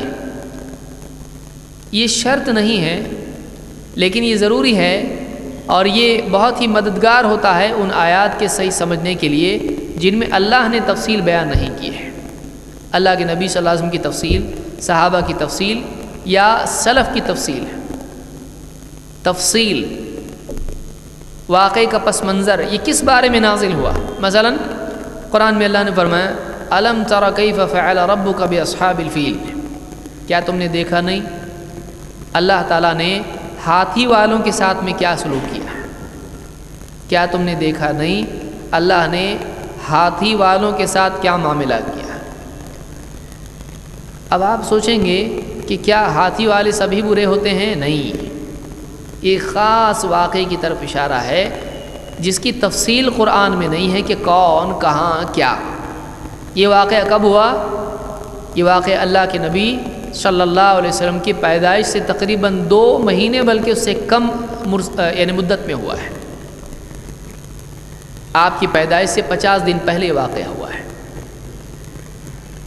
ابرہہ مشہور واقعہ ہے، ابرہہ قرآن یعنی مسجد حرام یا کعبہ ڈھانے کے لیے آیا، ہاتھیوں پر سوار ہو کے اور پورے لشکر کے ساتھ میں آیا۔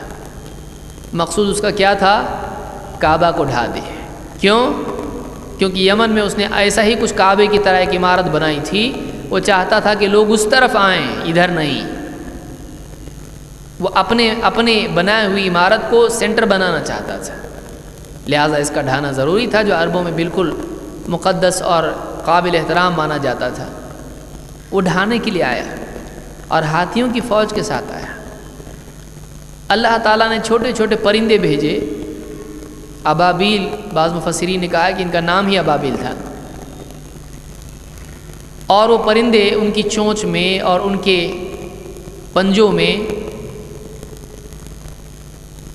کنکریاں تھیں چھوٹی چھوٹی، اور وہ اوپر سے آیا اور اس لشکر پر پتھر اور کنکریاں برسانا انہوں نے شروع کر دیا، اور وہ اتنی تیزی سے کنکریاں آتی تھیں کہ بالکل وہ ان میں یعنی ان کے پار ہو جاتی تھی، اوپر سے برسا کے نکل جاتے تھے، اور اس کے لگنے کے بعد جسم میں ایک قسم کی بیماری پیدا ہو کر انسان کا جسم سڑنا شروع ہو جاتا تھا۔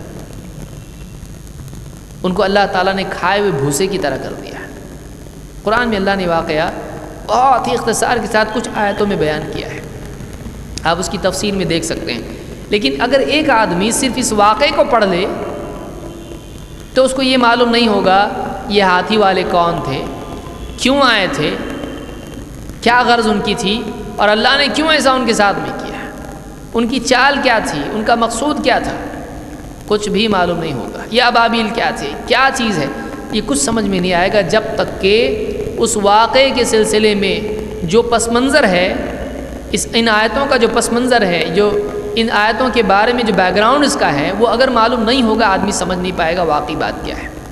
ایسی کئی اشارے قرآن میں ہیں، چاہے وہ پچھلی قوموں کے سلسلے میں ہوں یا اسی طرح سے اللہ کے نبی صلی اللہ علیہ وسلم کے زمانے کا کوئی واقعہ ہو اور اس کا پس منظر ہو، اگر وہ آدمی کو معلوم نہ ہو تو ان اشاروں کو آدمی نہیں سمجھ پائے گا جو ان آیات میں ہے۔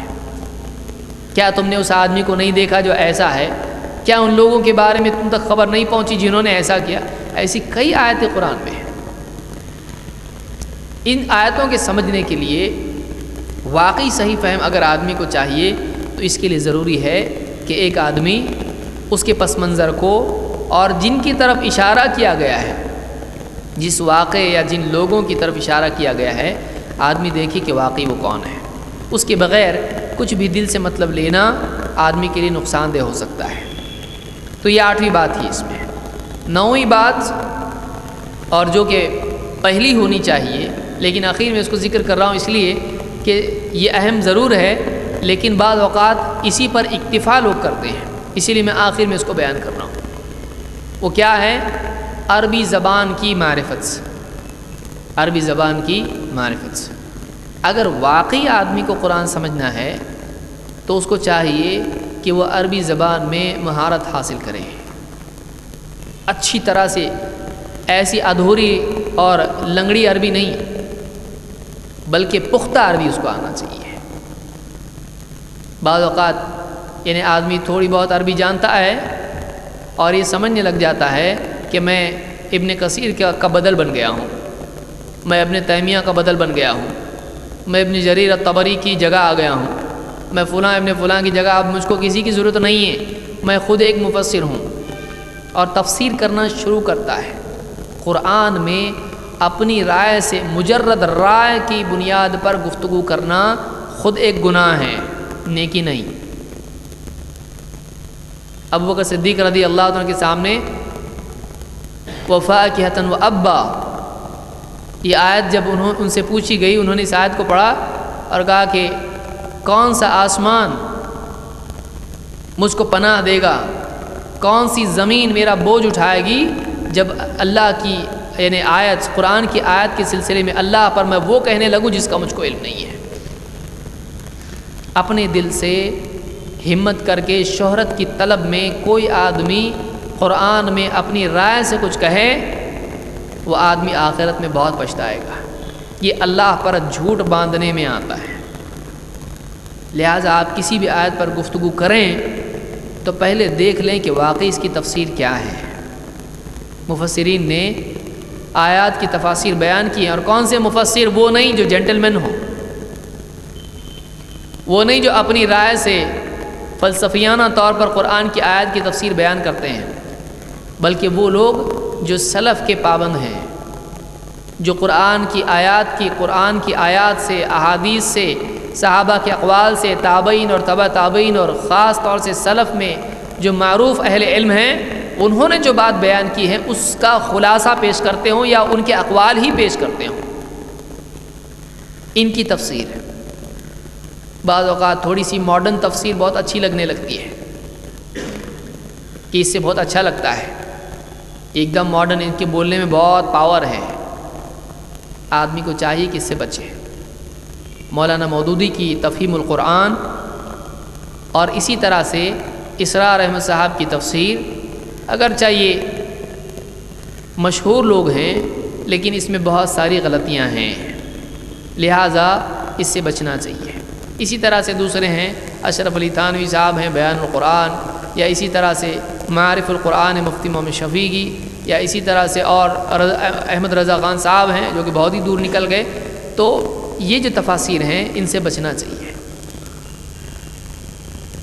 اس میں عام طور سے ہوتا ہے کہ آدمی قرآن کی آیات میں اپنے مطلوب کو اور اپنے مقصود کو زبردستی داخل کرنے کی کوشش کرتا ہے اس کے معنی میں، اس کے مفہوم میں۔ یہی آپ دیکھیں گے بیان القرآن کے حاشیے پر اشرف علی تھانوی صاحب نے پورا تصوف کے معاملات کو قرآن سے زبردستی ثابت کرنے کی کوشش کی ہے۔ تو یہ عام طور سے ہوتا ہے جب ایک نظریہ آدمی کے ذہن پر چھا جاتا ہے تو اس نظریے کو آدمی زبردستی قرآن و سنت میں تلاش کرنے کی کوشش کرتا ہے، اور دھندلا سا اگر کچھ معاملہ مل جائے زبردستی اس کو ویسا بنا کے پیش کرتا ہے۔ یہ مصیبت انسان کی ہمیشہ سے رہی ہے کہ پہلے وہ نظریہ قائم کرتا ہے پھر دلیل تلاش کرتا ہے، حالانکہ ہونا چاہیے کیسے؟ آدمی کو جب دلیل ملے، واقعی اس سے جو بات واضح ہوتی ہے، ثابت ہوتی ہے، اس کو نظریہ اپنا بنائے۔ لیکن الٹا ہوتا ہے، آدمی پہلے نظریہ قائم کر لیتا ہے، پہلے عقیدہ بنا لیتا ہے، پہلے اصول بنا لیتا ہے، پھر اس اصول کو کہیں نہ کہیں تلاش کرنے کی کوشش کرتا ہے کہ کہیں سے اس کے لیے دلیل مل جائے، اور اگر ادھوری بھی بات مل جائے زبردستی توڑ مروڑ کے اس کے مطابق اس کو ثابت کرنے کی کوشش کرتا ہے۔ یہ ہمیشہ سے انسان کی گمراہی رہی ہے۔ پہلے وہ چشمہ پہن لیتا ہے، پھر اس چشمے کی روشنی میں اس کا جو رنگ ہے ساری چیزوں کا وہی رنگ قرار دینا شروع کر دیتا ہے۔ تو ان تفاسیر سے بچنا چاہیے جن میں یا تو عقل کی بنیاد پر تفسیر کی گئی ہے، یا پھر اس میں خرافات بھی شامل ہیں، یا پھر اس میں حدیثوں کی تصحیح اور تضعیف، صحیح ضعیف کا کوئی احتیاط نہیں کیا گیا ہے۔ تو ایسی تمام تفسیروں سے بچنا چاہیے جو سلف کے منہج پر نہیں ہیں۔ اس کے لیے عربی زبان کا جاننا ضروری ہے۔ قرآن کے صحیح فہم کے لیے واقعی اگر آدمی جاننا چاہے، کیونکہ ترجمہ پڑھنے والے کے اور قرآن کے بیچ میں اگرچہ وضاحت ہوتی ہے کیونکہ وہ ترجمان ہوتا ہے، لیکن ایک قسم کا پردہ وہ ہوتا ہے۔ ترجمہ خود ایک پردہ ہے۔ کیوں؟ اس لیے کہ وہ ترجمہ کرنے والے کا فہم ہوتا ہے کہ اس نے اس آیت سے جو مطلب سمجھا وہ آپ کو بیان کر رہا ہے۔ لیکن اگر واقعی آپ عربی زبان کی باریکیاں جانتے ہیں اور اچھی طرح سے اس زبان کو سمجھتے ہیں تو آپ کو واقعی قرآن کا وہ حسن اور وہ خوبی اور وہ قوت محسوس ہوگی جو عربی میں ہے، وہ اردو میں نہیں ہے۔ جو عربی میں پاور ہے وہ ترجمے میں آپ نہیں پا سکتے ہیں۔ آپ خود اپنی زبان کے بارے میں دیکھیں، آپ جو اردو میں قوت کے ساتھ جملہ کہتے ہیں، کوئی آدمی انگلش میں اس کو بیان کرنے لگے آپ کی پوری قوت نکل جائے گی، آپ کے جملے کا پاور نکل جائے گا، کیونکہ ایک جملہ جب دوسری زبان میں چلا جاتا ہے تو اس زبان کے قاعدوں کا محتاج ہو جاتا ہے۔ کئی جملے جو اردو زبان میں ہوتے ہیں، جیسے میرا دل باغ باغ ہو گیا، آپ انگلش میں کیجئے، یا اسی طرح سے آپ کہیں دور کے پہاڑ سہانے، آپ انگلش میں کہیے، یا اسی طرح سے آپ نیکی کر دریا میں ڈال وغیرہ جو بھی باتیں مشہور ہوتی ہیں، آپ اس کو انگلش میں کہنا شروع کر دیں یا کسی اور زبان میں کہیں، اس کی پوری جان نکل جاتی ہے۔ یہی بات تب ہوتی ہے جب عربی کی بات کو ایک آدمی عربی کی عبارت کو دوسری زبان میں تبدیل کرتا ہے، ترجمہ کرتا ہے۔ اس زبان میں اس کا ایک پاور ہوتا ہے۔ دوسری زبان میں چاہے کتنا بھی اچھا اس کو ترجمہ کیا جائے، وہ قوت اس کی حاصل نہیں ہو پاتی ہے، وہ محسوس نہیں ہوتی ہے۔ یہی وجہ ہے کہ آپ دیکھتے ہیں کہ عربوں میں جب تراویح کی نماز پڑھی جاتی ہے اور قاری قرآن پڑھتا ہے تو کئی لوگ جو ہیں عربی جاننے والے ان آیات کے اثر کی وجہ سے رونا شروع کر دیتے ہیں۔ اردو والا جو یہاں کا جاتا ہے ان کا رونا دیکھ کے اس کو رونا آتا ہے، لیکن اس کو معلوم نہیں ہوتا ہے کہ یہ آیت کس سلسلے میں ہے۔ وہ تو سب کے رونے کو سن کے رونا شروع کرتا ہے، لیکن وہ کیوں روتے ہیں؟ کیونکہ وہ سمجھ رہے ہیں اس آیت میں کیا ہے، یہ کیوں ہوتا ہے۔ لیکن ترجمہ پڑھیں، ترجمے وہ بات نہیں آتی ہے۔ بہت ممکن ایک آدمی ترجمہ پڑھ کے بھی، ترجمہ سن کے بھی رونے لگے، لیکن وہ بات اس میں نہیں آتی ہے۔ وہ قوت اس میں کہاں سے لائے گا؟ جو اللہ کے کلام میں ہے۔ لہٰذا عربی زبان کا سیکھنا یہ بھی قرآن کے لیے ایک بہت ہی مددگار چیز ہے، اور جو آدمی تفسیر کے لیے بیٹھ جائے اس کو عربی نہ آتی ہو، بڑی مصیبت ہے۔ اس کو چاہیے کہ واقعی اگر وہ تفسیر کا درس دے رہا ہے تو وہ سلف کی تفسیر کا پابند بنے، جیسا بیان کیا گیا ہے ویسا بیان کریں، یہ نہیں کہ اپنی طرف سے کچھ بھی اس میں اضافے کرنا شروع کر دیں۔ اس لیے آپ دیکھیں اللہ تعالیٰ نے فرمایا اِنَّا أَنزَلْنَاهُ قُرْآنًا عَرَبِيًّا لَعَلَّكُمْ تَعْقِلُونَ، ہم نے یہ قرآن نازل کیا ہے عربی قرآن، قرآنًا عربیًا، یہ عربی قرآن ہے، یہ عربی کلام ہے، لعلکم تعقلون، تاکہ تم عقل سے کام لو، تاکہ تم غور کرو۔ یہ سورہ یوسف کی آیت نمبر 2 ہے۔ اس سے معلوم ہے کہ قرآن وہ ہے جو عربی میں ہے، لہٰذا اردو کا جو ترجمہ ہوتا ہے اس کو یاد رکھیے،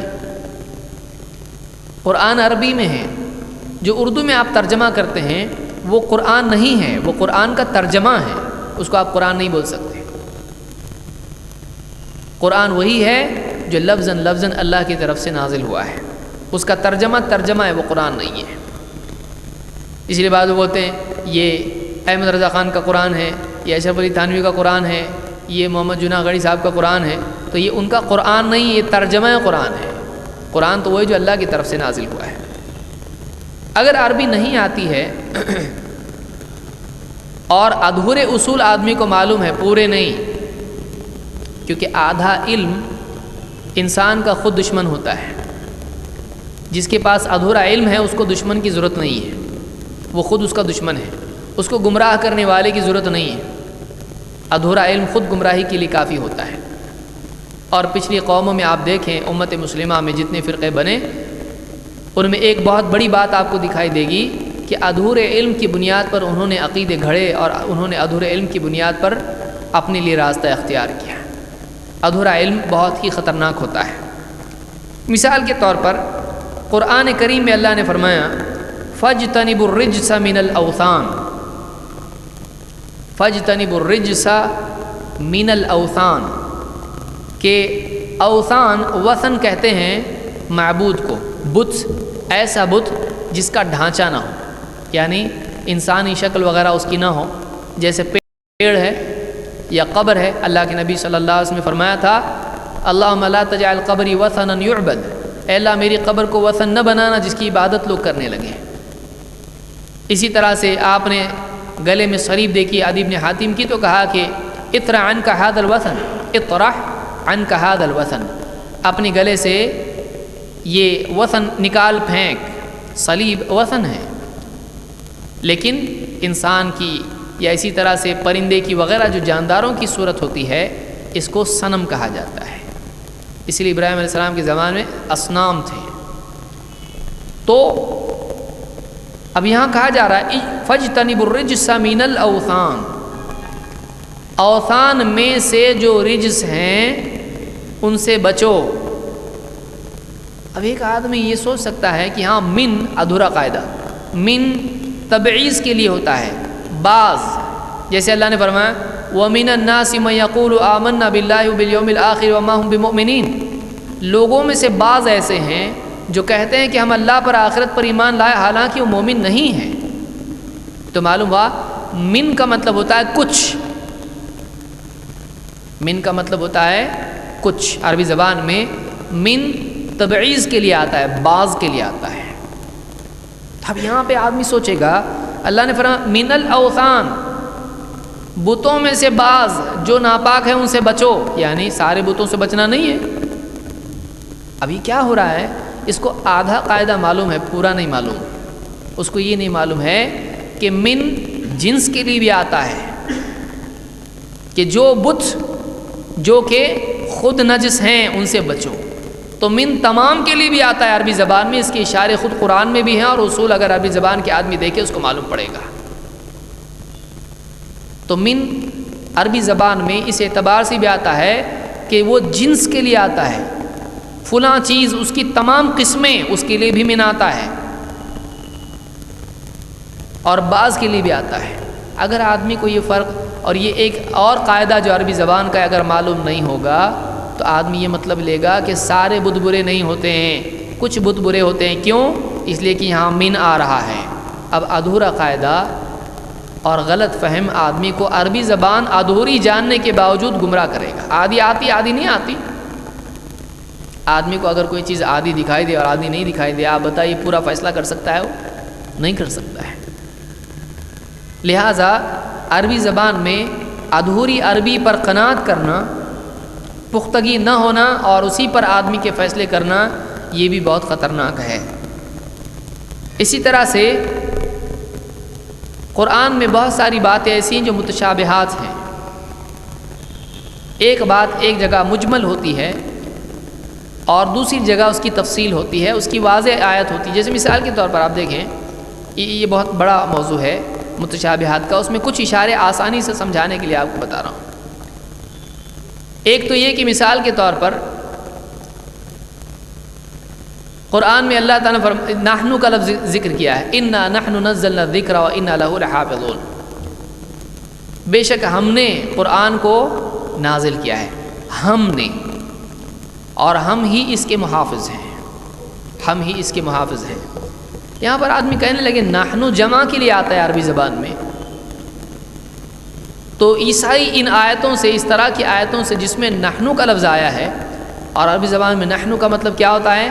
ہم، یہ پلورل کے لیے استعمال ہوتا ہے، ایک، دو، تین، تین کے لیے استعمال ہوتا ہے، واحد، تثنیہ اور جمع۔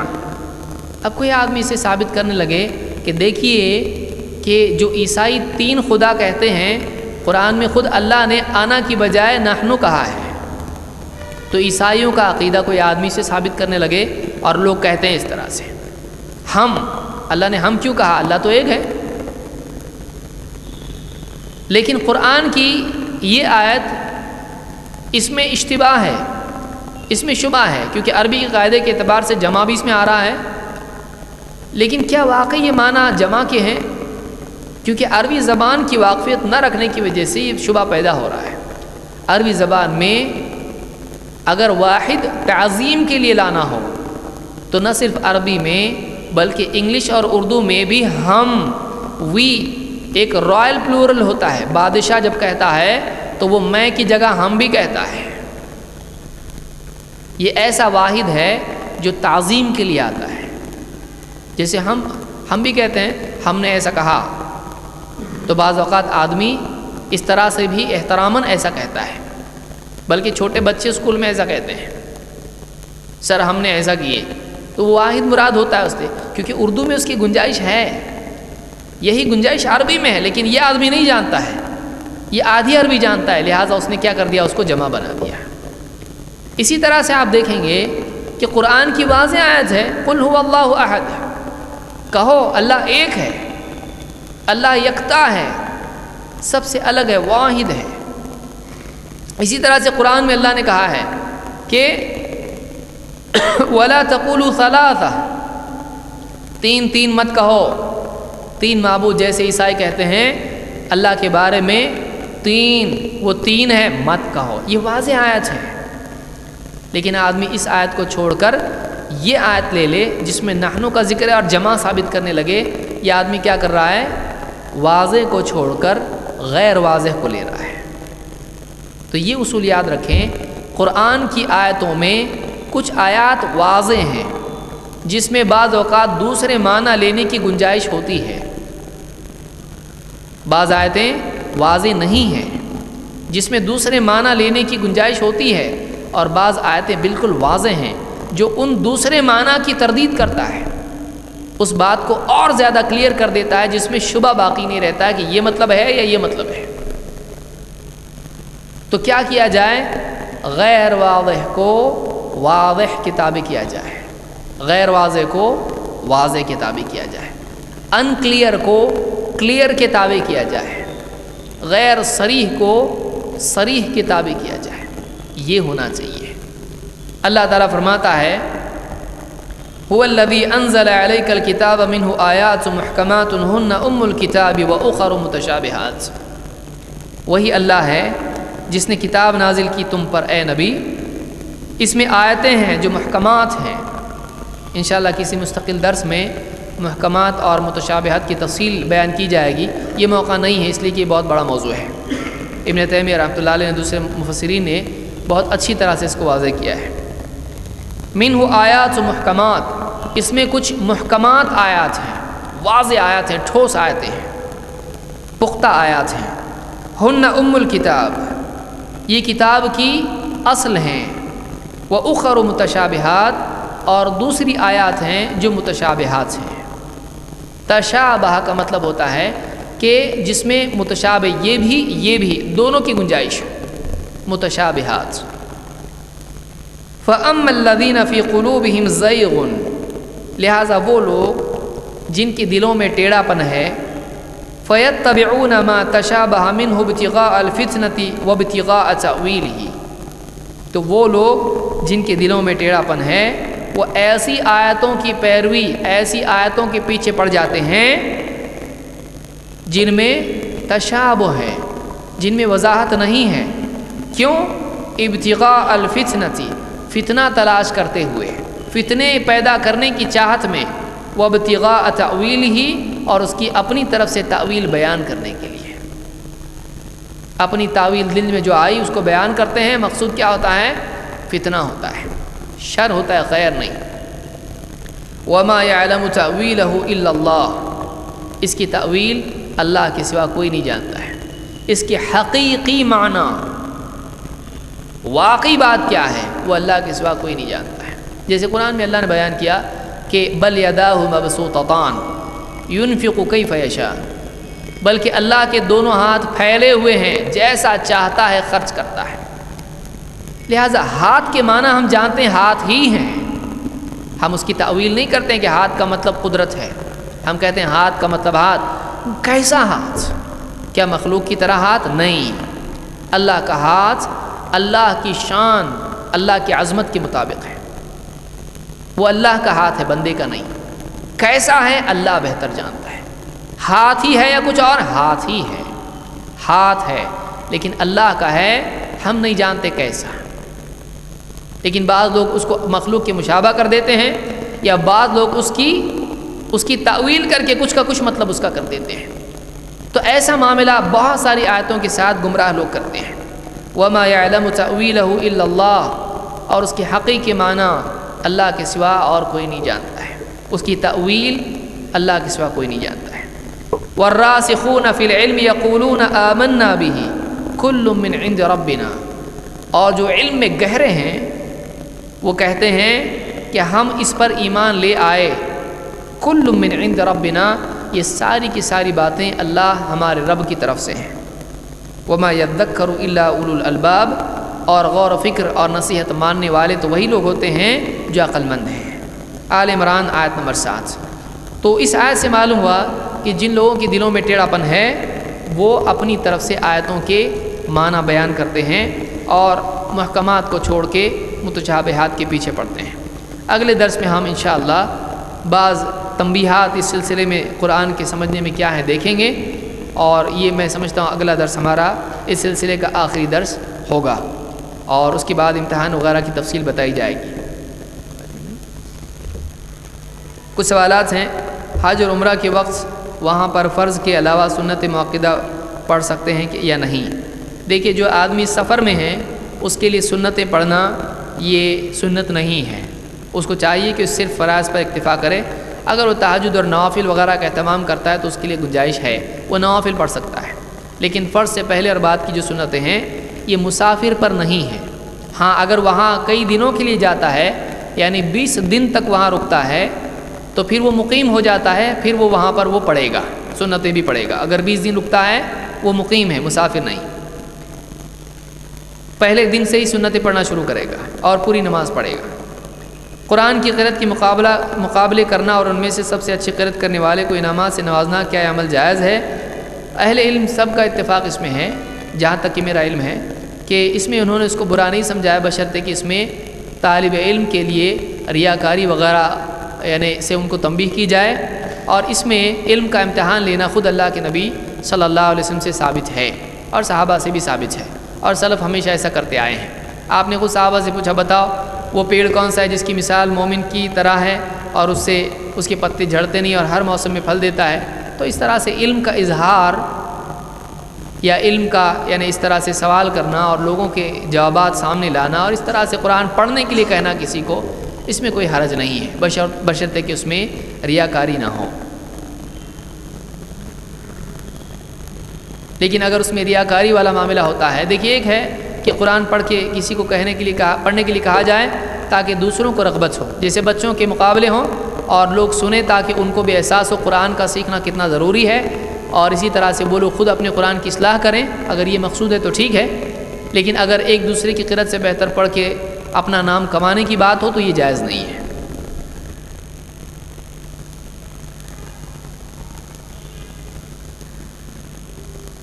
سولر ہیٹر استعمال کرنے میں کوئی برائی ہے؟ کوئی برائی نہیں ہے، اگر دھوپ سے پانی گرم ہوتا ہے تو اس میں کوئی برائی نہیں ہے۔ بعض لوگوں نے کہا کہ اس سے برس وغیرہ پیدا ہوتا ہے، میرے علم میں ایسی کوئی دلیل شرعی اعتبار سے تو نہیں ہے، ڈاکٹر سے پوچھنا چاہیے۔ سورج کی روشنی سے پانی گرم ہوتا ہے، اس میں کوئی برائی نہیں ہے۔ آپ دیکھیں ندی نالے جتنے ہوتے ہیں لوگ تیرتے ہیں اس میں، تو یہ سورج کی روشنی سے پانی گرم ہوتا ہے، کبھی کسی حدیث میں اس سے منع نہیں کیا گیا ہے۔ منگنی کرنا بدعت ہے، اگر ہمیں اس کی دعوت آئی ہے تو نہیں جانا بہتر ہے یا جا کر دعا کرنا چاہیے؟ دیکھیے منگنی وغیرہ یہ اسلام میں نہیں ہے، خصوصاً بے پردگی جو اس میں ہوتی ہے اور اس میں غیر اسلامی رسمیں جو بھی ہوتی ہیں، تو اس لیے منگنی وغیرہ کرنا غلط ہے۔ ہاں رشتہ دار آپس میں بیٹھ کے تاریخ وغیرہ طے کرتے ہیں سادہ طور پر، لمبا چوڑا معاملہ نہیں، رسم و رواج نہیں، بلکہ کسی دن ملتے ہیں بیٹھتے بات کرتے ہیں، تو اس کی گنجائش ہے، اس میں جانا نہیں چاہیے۔ لیکن اگر نہ جانے سے رشتہ داری میں بہت بڑا خلل آتا ہے اور اصلاح کا موقع ختم ہوتا ہے تو ایسی صورت میں وہاں جائیں اور جو منکرات ہیں ان سے لوگوں کو روکیں، آپ کی ذمہ داری پوری ہو جاتی ہے، ان برائیوں میں آپ خود شریک نہ ہوں۔ سوال ہے کہ کیا whether colouring of hair in strands allowed only, یعنی کیا خضاب کیا جا سکتا ہے اور کیا کالا خضاب کر سکتے ہیں؟ کسی کے بال اگر سفید ہو گئے ہوں، چاہے وہ مرد ہو یا عورت، وہ مہندی وغیرہ لگا کر یا اس طرح کا کوئی رنگ لگا کر اپنے بالوں کو خضاب کر سکتے ہیں، اس میں کوئی حرج نہیں ہے، ایسا کیا جا سکتا ہے۔ جس کے پورے بال سفید ہو جائیں اس کی تاکید بڑھ جاتی ہے، کسی کے کچھ بال سفید ہیں اور باقی کالے ہیں تو اس کے لیے اتنا اہمیت اس کی نہیں ہے، کریں تو بہت اچھا ہے، لیکن اس کے لیے کالا خضاب کرنا جائز نہیں ہے، کالا خضاب جائز نہیں ہے۔ اور ایسا خضاب کرنا، گلیری کی طرح بال کرنا، کچھ کالے کچھ سفید کچھ پیلے، تو یہ اس طرح سے فیشن جو آج کل ہے وہ صحیح نہیں ہے۔